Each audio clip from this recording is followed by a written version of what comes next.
superb leadership of Policy Exchange. As you said, as a proud alumnus, I'm truly delighted to be back. Now, at some point in the second half of this year, we will all go to the polls and make a choice. Not just about Conservatives versus Labour, or Sunak versus Starmer. It will be a choice between the future and the past.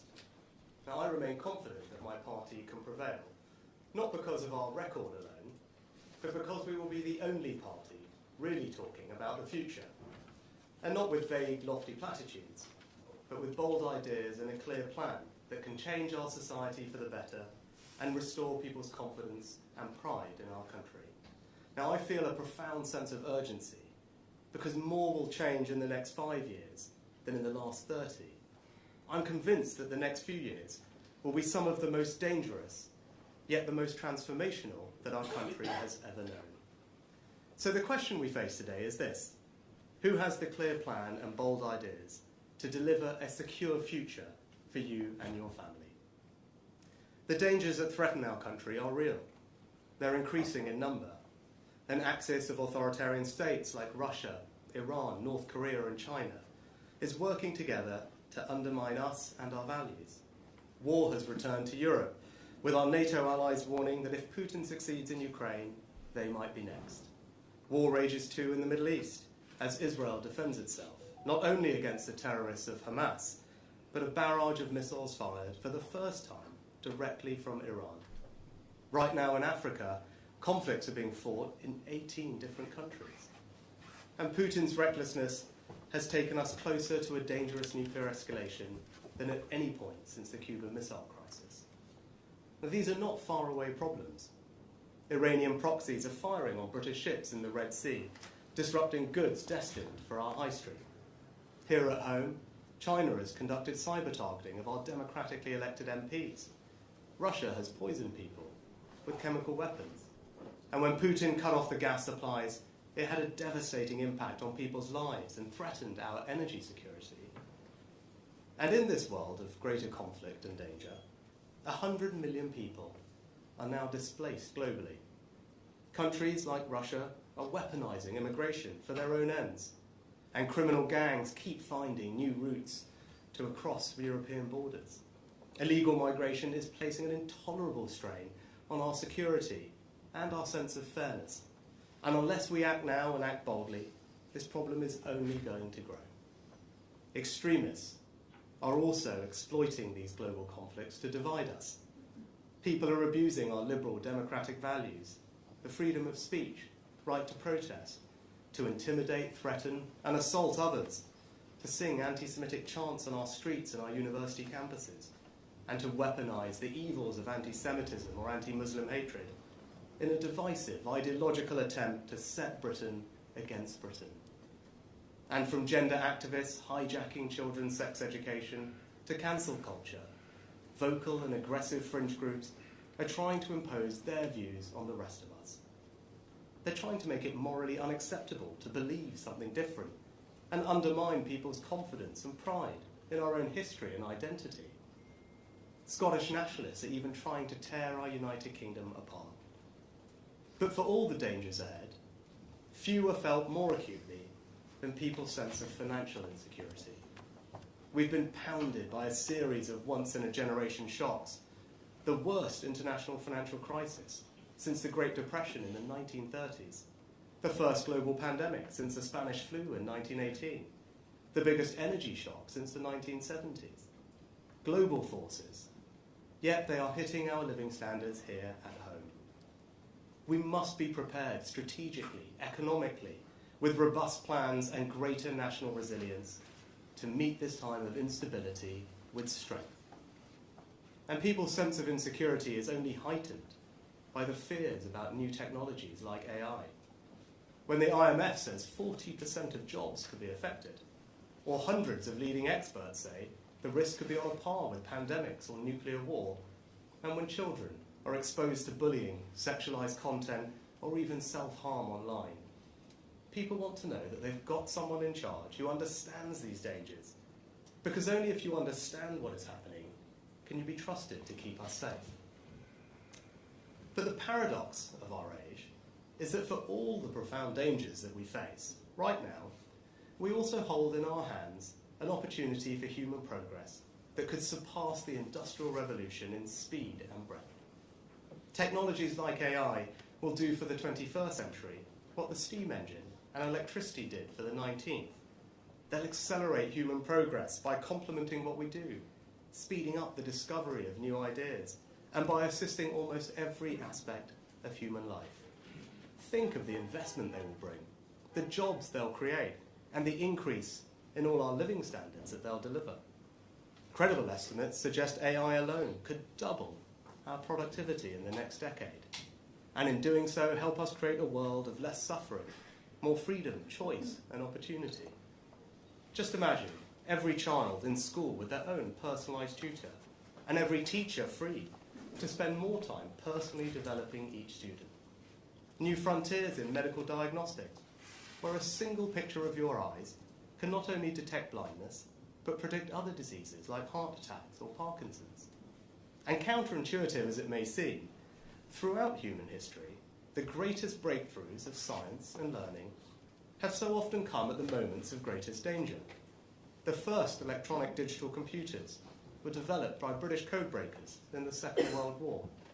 Solar technology went from powering pocket calculators to a viable commercial technology following the energy crisis of the 1970s. The fastest development and deployment of a vaccine in history came during the COVID pandemic. So it is incumbent upon us to make this a period not just of great danger, but great progress too. That's why we launched a bold plan to make science and technology our new national purpose. We're rightly proud of Britain's spirit of discovery and entrepreneurship that made us the leading country in the Industrial Revolution. But we can be just as proud, just as confident, just as optimistic about our future and our prospects to lead again in this new industrial age. And doing so will enrich our lives and create good, well-paid jobs in the growth industries of the future here at home. At the same time, new and fast-growing economic superpowers like India, Indonesia, and Nigeria are significantly reshaping the global economy. And just as this ever more interconnected world creates new dangers, it also creates new possibilities. The United Kingdom is uniquely placed to benefit. We've always been an open, trading, maritime nation, and Brexit has given the opportunity for us to trade even more. And we invent, discover, and produce new products and services that the world wants to buy. From aircraft wings in Filton, to financial services in Glasgow, to incredible cultural exports like film, music, and TV, or sports like the Premier League.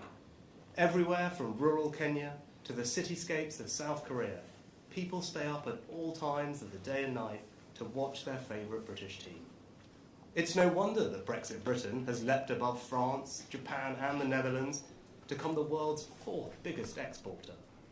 And the more we export, the better our businesses will do, the more jobs we'll create, the more wealth we'll generate right across our country. So this is the opportunity before us. A world transformed by technological progress, huge global markets hungry for new talent, goods and services. And you can see it all around us. Two brothers from Merseyside sat around their kitchen table and built Castor, a £1 billion sportswear business, taking on global giants like Nike and Adidas. Their kit now worn by Red Bull Formula One and Bayer Leverkusen. British companies and workers right across the country are pioneering offshore wind and exporting it around the world. Now already we've built the world's first floating offshore wind farm. And our innovations have helped reduce the cost of wind energy by around 2/3 and increase the size of the turbines to the equivalent of the Eiffel Tower with blades bigger than Big Ben. And you can see the opportunity too in healthcare, giving people longer, healthier lives. In Denmark, Novo Nordisk created the Ozempic drug, which is not only helping to tackle chronic disease globally, but single-handedly grew Denmark's entire economy last year. So all this progress should show us that while this is one of the most dangerous periods we've ever known, it will also be one of the most transformational. And if we make the right choices, if we have a bold enough vision, then we should feel confidence, pride, and optimism that Britain's future is secure. And my point is this: our country stands at a crossroads.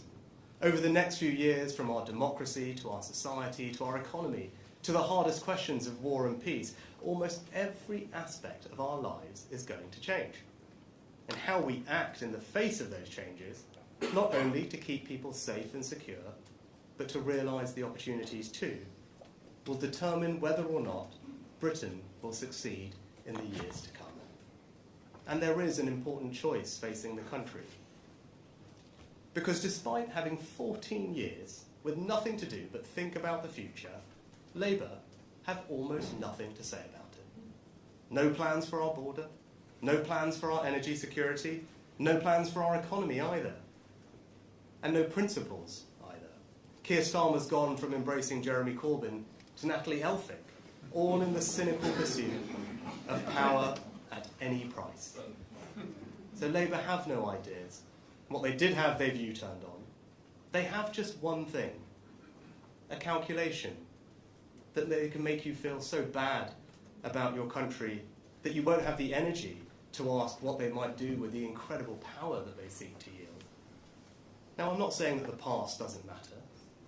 I know people are feeling anxious and uncertain, that their sense of confidence and pride in this country has been knocked. I understand that. I accept it, and I want to change it. But what I cannot accept is Labour's idea that all the worries you have are because of 14 years of Conservative government. That all you need to do is change the people in office and these problems will magically disappear. It's just not true.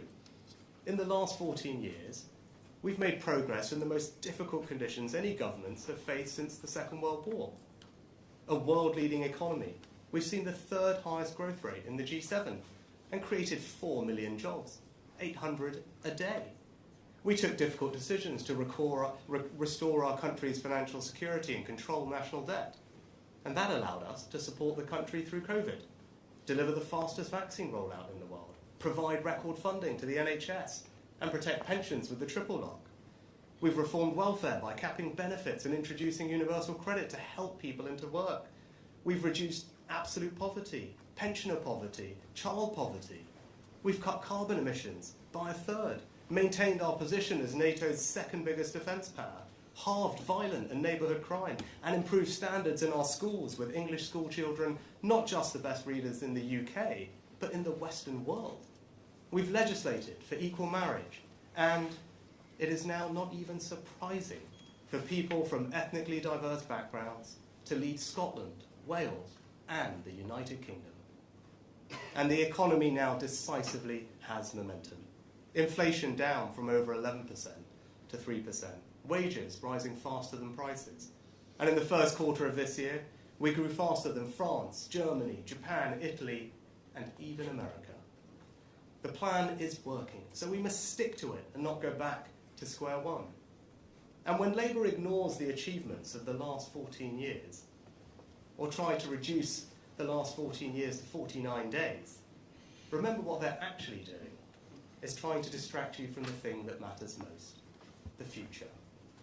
Now I'm clear-eyed enough to admit that yes, maybe they can depress their way to victory, with all their talk of doom loops and gaslighting and scaremongering about pensions. But I don't think it will work.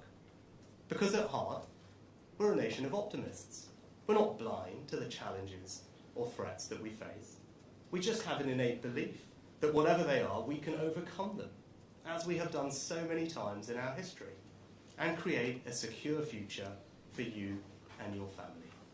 So let me tell you more about my vision for how I would lead this country through this time of danger and transformation. The highest priority of a Conservative government is to keep our country safe. We've proudly taken the generational decision to increase defence spending to a new baseline of 2.5% of GDP by 2030.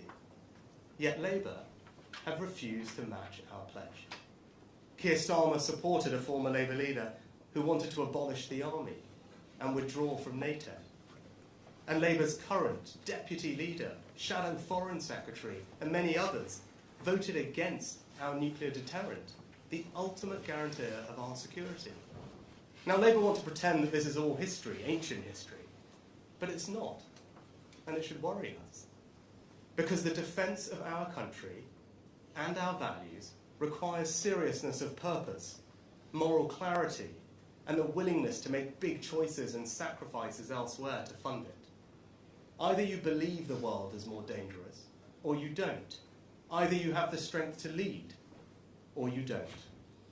And yes, the global displacement of 100 million people is the new and defining challenge of our age.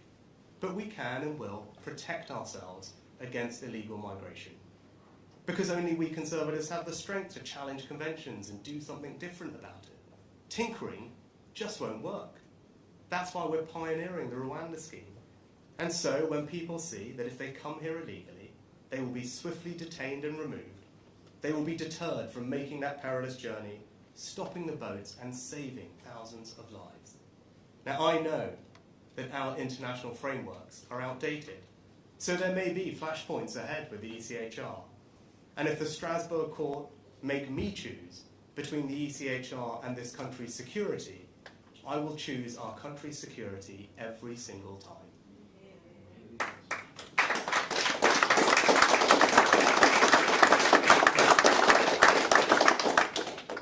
And nor will I ever compromise on defending our values, our history, our way of life against those who seek to undermine them. I am unapologetically proud of who we are. And under my leadership, ours will be a country where people can disagree in good faith, but where they must do with respect and decency for others. A country where the benefits of belonging to our union are self-evident to the overwhelming majority of our people. A country where we strengthen and protect the greatest institution of all, the family. Better protect children from the harms of the online and offline worlds, and do more to protect single-sex spaces. A country where we celebrate the small acts of kindness that bind our society together, and where we actively work to rebuild the civic involvement and pride that have always formed part of our distinctive national culture. A country where we honour those prepared to pay the highest price for our freedoms, as we make the best place in the world to be a veteran here at home. And a country where we properly respect the older generation. They've contributed all their lives. So whatever the triple lock costs, it's morally right to give older people dignity and comfort in retirement. But as well as strengthening our national security and restoring pride in our national culture, we'll also protect you from the dangers of a more unstable world by giving you greater peace of mind over your financial security. And people have been struggling to make ends meet. I know that. In the last few years, you've seen rising energy bills, mortgage rates, the cost of the weekly shop. And I hope I've shown that through my time in office, that from furlough to support with your energy bills, the government I lead will always be there for you. But that's only possible if we take the tough decisions to strengthen the country's finances and control debt. And you can trust me to do that. When I stood for the leadership of my party, and my opponent's policies imperiled our financial strength, I was sooner prepared to lose than abandon what I believe so deeply is right for our country. I feel the same conviction about net zero. In a more unstable world where dictators like Putin have held us to ransom over energy prices, I reject the ideological zeal of those who want us to adopt policies that go further, faster than any other country, no matter what the cost or disruption to people's lives. That's exactly Labour's approach. They act like a pressure group, not a would-be government. And the Conservatives will govern in the national interest, leading us to net zero in a serious, hard-headed way that prioritises our nation's energy security and the financial security of hard-working families. Now, but even as we strengthen our security and our sense of pride and confidence in ourselves, I also feel a sense of urgency about readying our country to succeed in a world transformed. And that starts by giving all our young people, wherever they live, whatever their background, the skills and the knowledge to succeed. Building on the success of the last 14 years, we will create a truly world-class education system. The Advanced British Standard is the most far-reaching reform to education for 16 to 18-year-olds in a generation. We're tearing down the artificial barriers between technical and academic education, increasing children's time in the classroom, studying a greater breadth of subjects to match our competitors, and unapologetically saying that every single child must leave school not just literate, but numerate as well.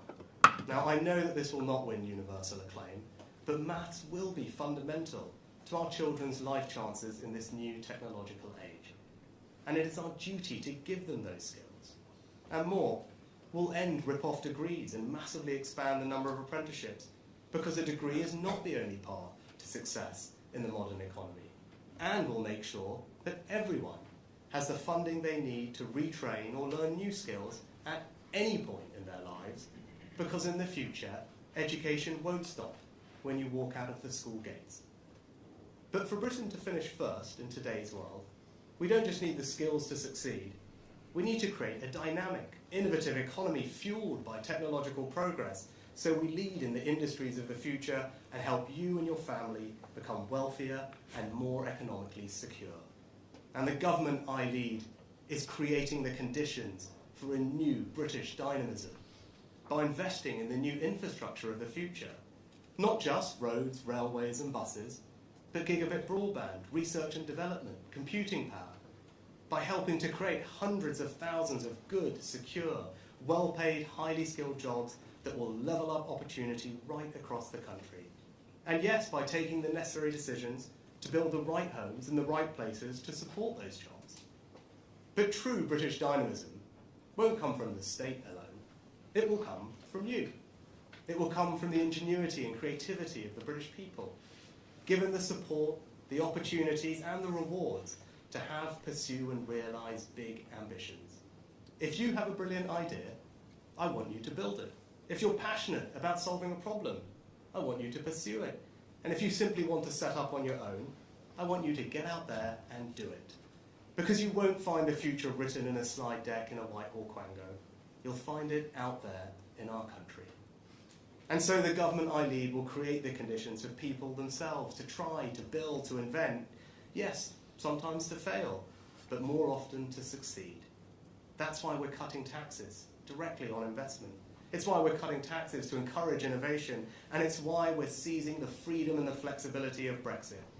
Because so often the EU's default approach was top-down precautionary regulation, whereas we in the UK now have the chance to be more agile, so that rather than stifling innovation and growth, we encourage it in everything from financial services to agriculture, from healthcare to house building. And above all, we will reward hard work. Because you don't get anywhere in life without hard work. So we're making the tax system simpler, fairer and more rewarding, cutting national insurance by £900 for the average worker, alongside increasing the state pension by £900 this year. We're raising the national living wage to end low pay, and we're reforming welfare to make sure that work always pays, and our safety net is fair to those who pay for it. Not least because giving people support to get off welfare and into work gives them purpose, dignity and hope, and it is also the only sustainable way to cut legal migration. So a world-class education system, a dynamic, innovative economy, hard work valued and rewarded, that's how Britain will succeed in the future. That's how we'll grow the economy. And that's how we'll transform public services too. Imagine a welfare system where new technologies allow us to crack down on the fraudsters, exploiting the hard-working taxpayers who fund it. Imagine the huge opportunities to cut crime through technologies like live facial recognition, helping police catch wanted criminals, find missing people, spend more time on the beat.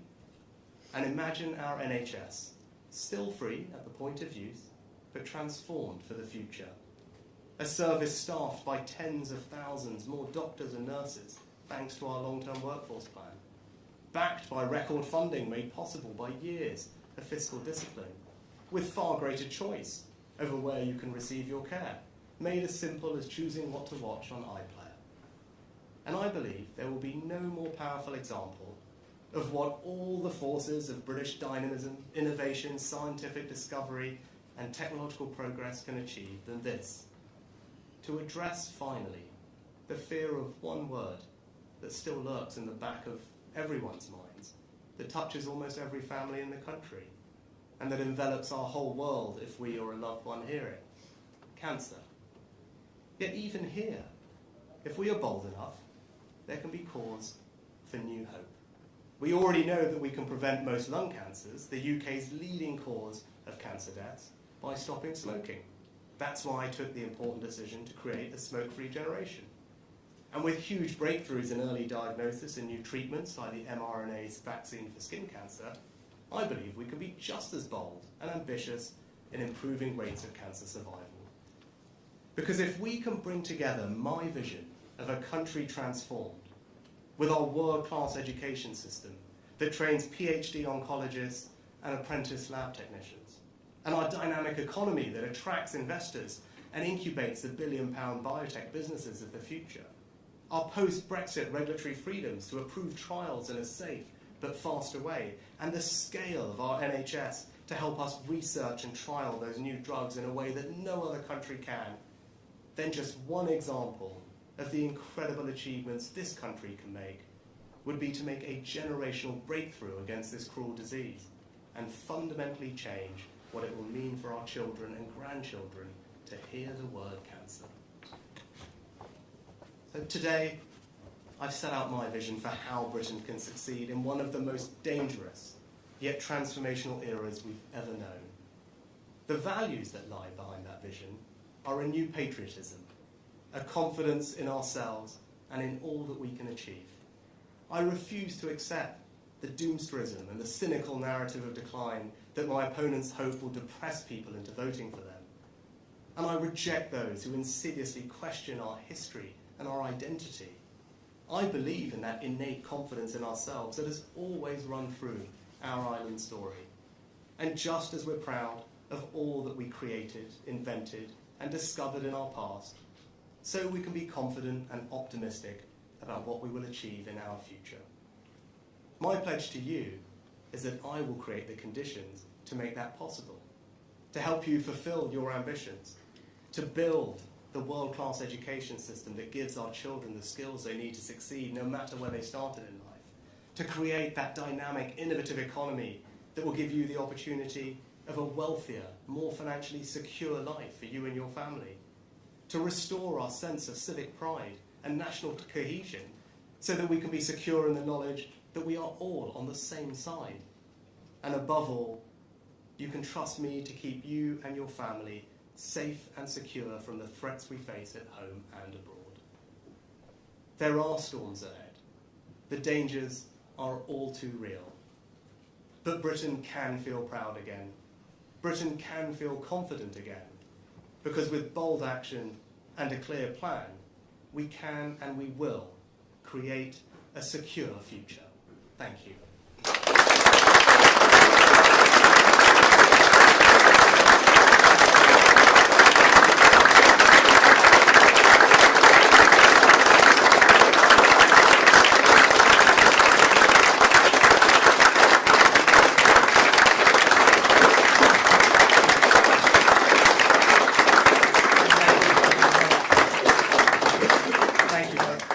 Thank you very much. We just turned some questions from the media. If I could start with the Sun, please. Thank you, Prime Minister. Harry Cole from the Sun. You mentioned our secure future and defence spending and security being on the ballot paper. When the Tories took power in 2010, defence spending was running at 2.47% of GDP. In 2015, after the annexation of Crimea, that fell to 2.03%. Despite your uplift as Chancellor, it's still lower today as a percentage than when your party took office 14 years ago. And it won't hit 2.5% until a long time after the next election. So you talk of all these profound dangers, but aren't you coming to this far too late? And how can voters really believe that your security is safe for the Tories when they look at the last 14 years of spending? So Harry, I just completely reject the premise of what you've said. When the last Conservative government came into office in 2010, the country was bankrupted. Everyone remembers the note that was left, there was no money left. And that government, my predecessors, had to make some pretty tough choices. But they decided, rightly, to prioritise defence spending. And it maintained 2% of GDP since 2010 for a decade, which was the NATO standard that actually the UK pioneered at the summit in Wales in 2014. And if you look at that last 10 years, we have remained one of the few countries in NATO to meet that 2% standard. We've remained the largest defence power in Europe and the second largest in NATO behind the US. So actually I'm applauding and grateful to my predecessors, including David Cameron, for making that difficult decision. I'm not sure it's a decision that the Labour Party would have made, because they're not making that decision today. And that's the question going forward, is the choice in the future. You've got a party that you've always been able to trust with defence, and you can trust them and trust me when we think about the future, because sadly we are living in the most dangerous time that we've seen since the Cold War, and I believe that the next few years will be one of the most dangerous times our country has ever lived through.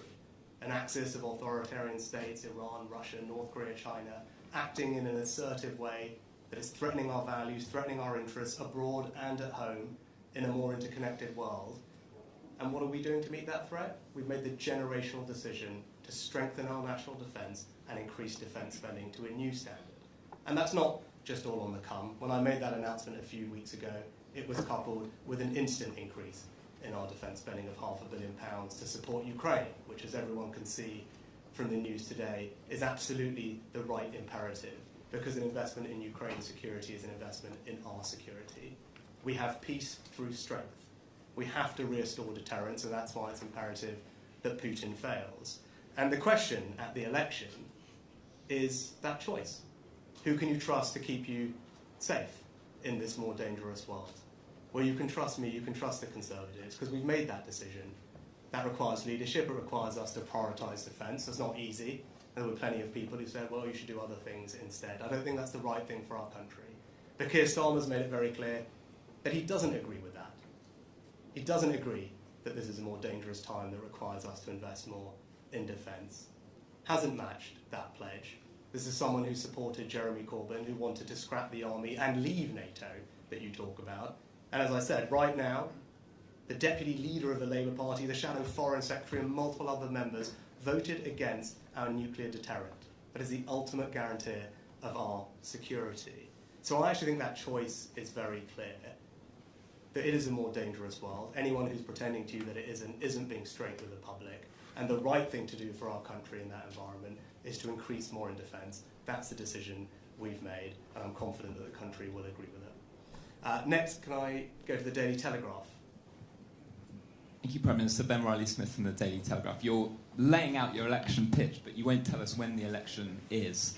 Can you just be categorical and say you are not going to call an election for July? So, Ben, I've been clear, I think, since right at the beginning of this year, that my working assumption is that we'll have an election in the second half of this year. Now, look, obviously, this question about election timing is a game that the Labour Party want to play, right? They want to make everything about process and not about substance. But I think the country deserves a more substantive debate than that. And look, when that election campaign does come, when people are considering that choice, I am happy to debate Keir Starmer as many times as he would like on that choice. I'm being very clear. I think this is the most dangerous and transformational time that our country has experienced in generations. That's the choice at the election. That's the substance that we should be debating. Now, I'm clear we are prepared to take the bold action that is necessary, that we have a clear plan that is working to deliver a secure future for everyone in our country. That's what the election should be about. That's the debate that we should be having, not on process and timing. I'm looking forward to those debates when they come. Next, ITV. ITV. Prime Minister, you talk about the importance of growth and security, but since the 2019 election, we've had economic chaos, we've had what you might call ethical chaos, we've had more turnover of ministers and prime ministers than during any government in history, we've got trauma in the health service. Why on earth shouldn't voters look at the recent past as a guide to the future under a Tory government? And just separately, a number of your Tory colleagues have said to me that it's good riddance to Natalie Elphicke. Do you agree with that?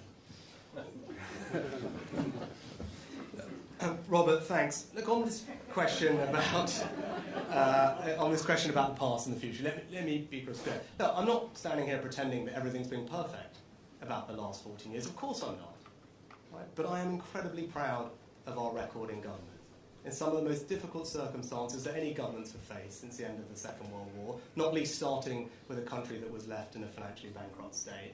And I went through the list of achievements, I won't go with them all over again, but whether you look at the economy, whether you look at the transformation in our schools, whether you look at the strengthening of our defence, the welfare system, our progress on climate change, all these things, how we've progressed as a society in inclusiveness, it's a record to be proud of. Of course, there will be areas which are far from perfect, and I accept that.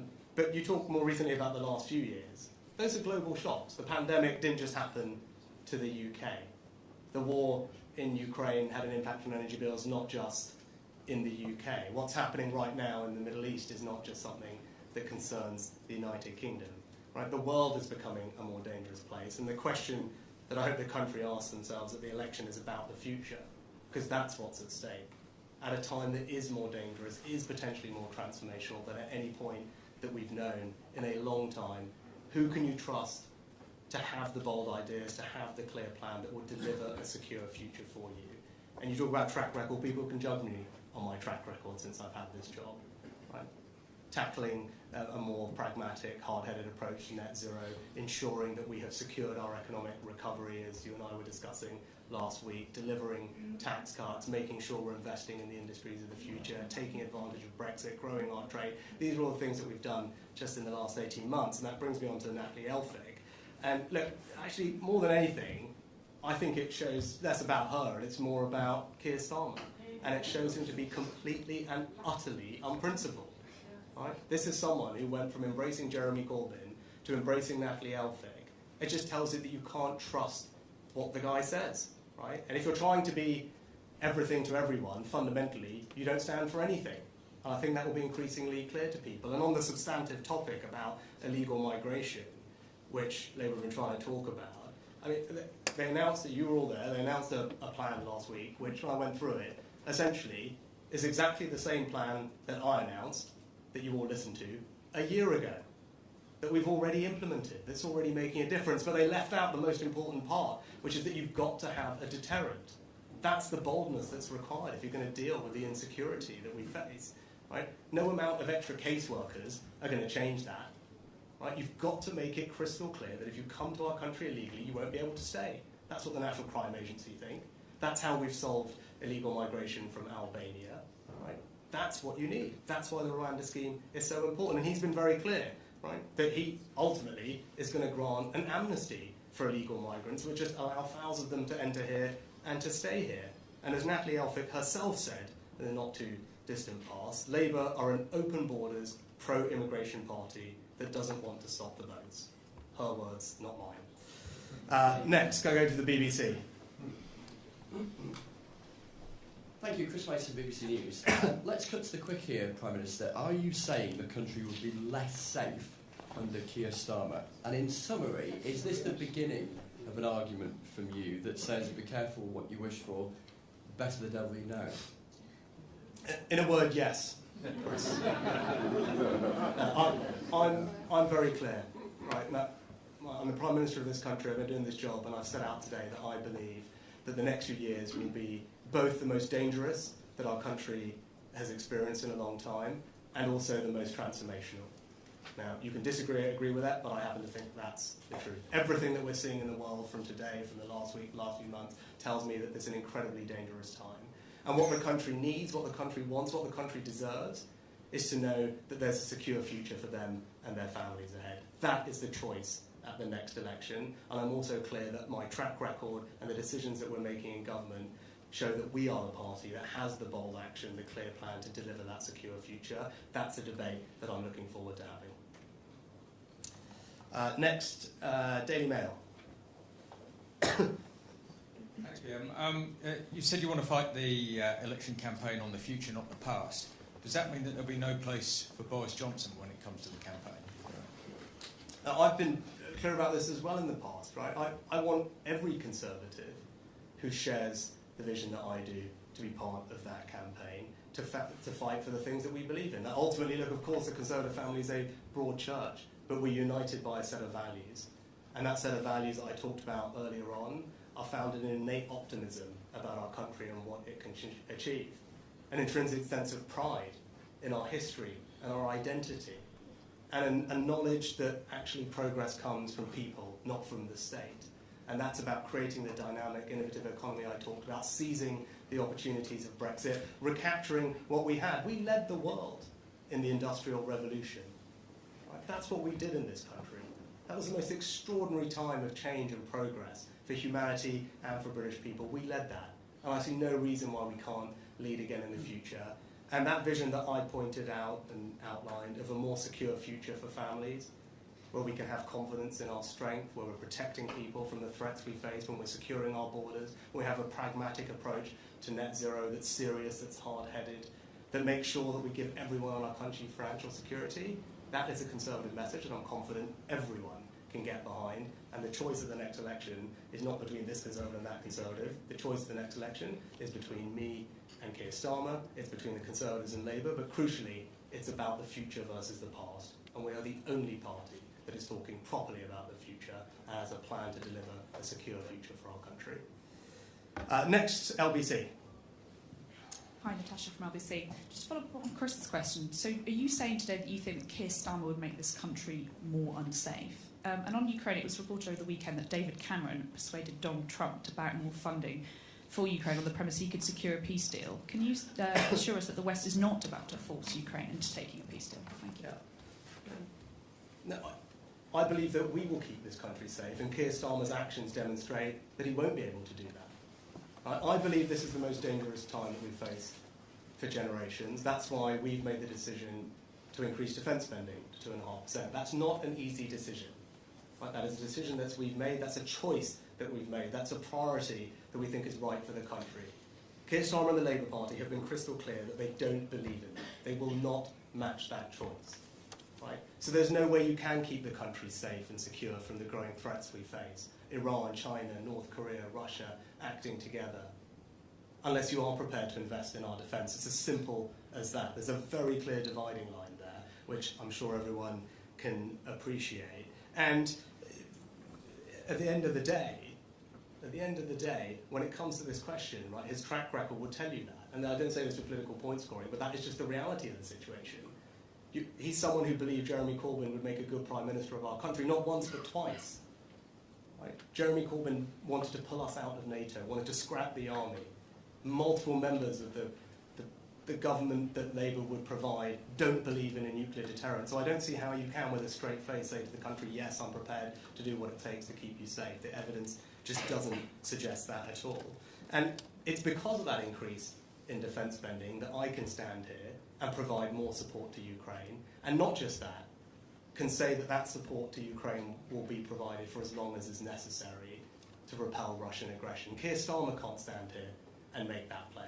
And actually, Labour Party and Keir Starmer not matching our investment on defence spending emboldens our adversaries. What do you think Putin thinks when he sees that? That he thinks the West isn't prepared to make the tough choices to invest in their security? Because Russia's economy has mobilised for war. He's continuing to be aggressive. We need to meet that aggression with strength and allied strength. And not to comment on individual conversations, but with actions, that's what we're doing. We've always led in NATO. The 2014 summit here in the UK, we set the 2% pledge, one of the few countries to meet it for a decade. And we're doing the same thing again now. A new baseline for NATO, 2.5% of GDP, that yes, other countries, I hope, over time will come to match, because an investment in our collective security is the right thing for this time, and Keir Starmer's inability to say that he will match it emboldens our adversaries and doesn't demonstrate leadership to our allies at exactly the time that that's what we need. Next, could I go to Sky?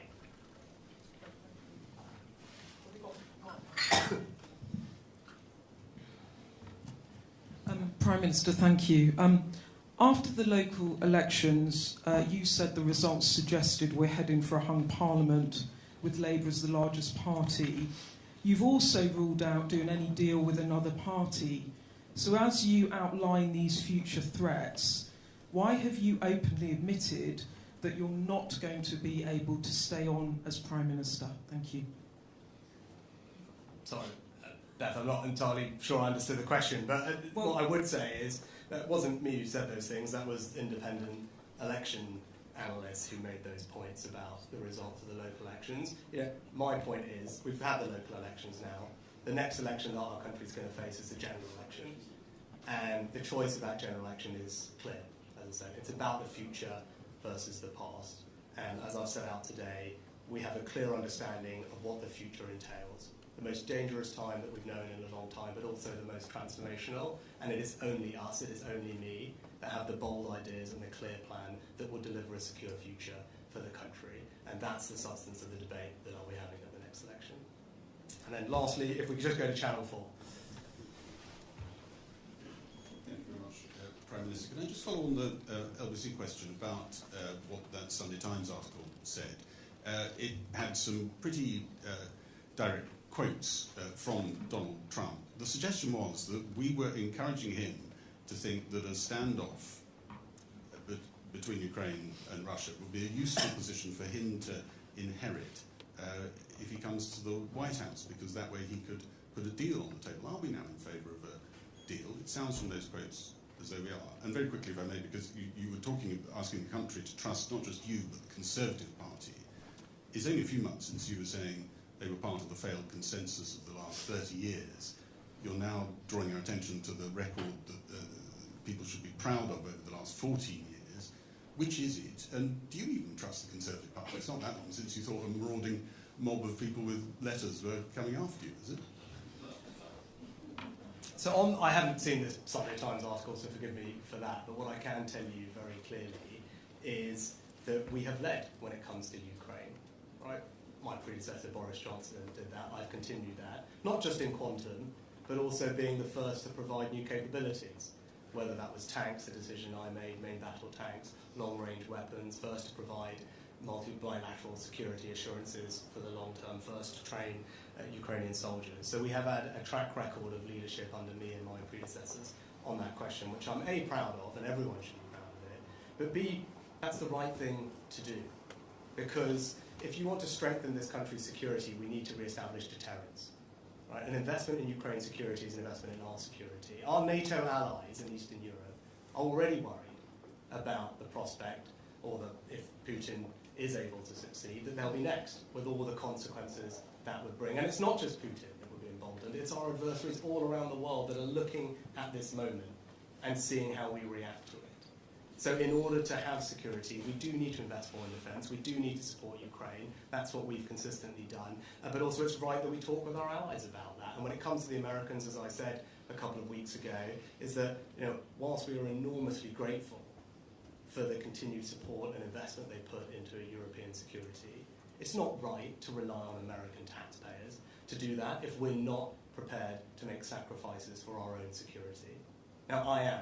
That's the decision I've made on defence spending. So when I'm in the US or when I talk to Americans, when David Cameron does, when Grant Shapps does, we're able to say we are leading. Right? We are investing more than anyone else in European security. It's the right thing to do. Others need to do the same and ensure that our alliance remains strong. Keir Starmer cannot say that. He cannot say to our American allies or to others that we are leading, that we are investing more in our own security. And that's a clear contrast. And look, on your last question, as I've talked about it previously, I'll just end on the same point. I'm not for 1 second pretending everything about the last 14 years is perfect. Of course not. Right? It would be wrong to do that. I'm not doing that. But I am proud of the record. I was proud of the record when I made that speech too. Just take one thing, our education reforms, in large part pioneered by a lot of the work that happened here at Policy Exchange. Children from the most disadvantaged backgrounds now more likely to go to university than they were before. The attainment gap before COVID closed. Making sure that our kids are the best readers in the Western world. And again, that didn't happen by accident. It certainly is not happening in Wales, which Labour is in charge of, or in Scotland, where the SNP are in charge of. It happened here, in England, under a Conservative government. And I've always believed that the closest thing we have to a silver bullet is education. If you can create a world-class education system in the way that I described, that's how you transform people's lives for the better. That's how you give people the opportunity to flourish and build financial security in this new world. That's what this Conservative government has done over the last 14 years, together with providing the financial security that we've needed so that we can respond to the shocks out there and continue to keep this country safe. So yes, I am proud of that. I will always be proud of that. But the choice of the election is about the future. In a more dangerous time, who can you trust to keep you safe? And it's only the Conservatives that have the bold actions required, the clear plan required to keep this country safe and give our families a secure future. Thank you very much.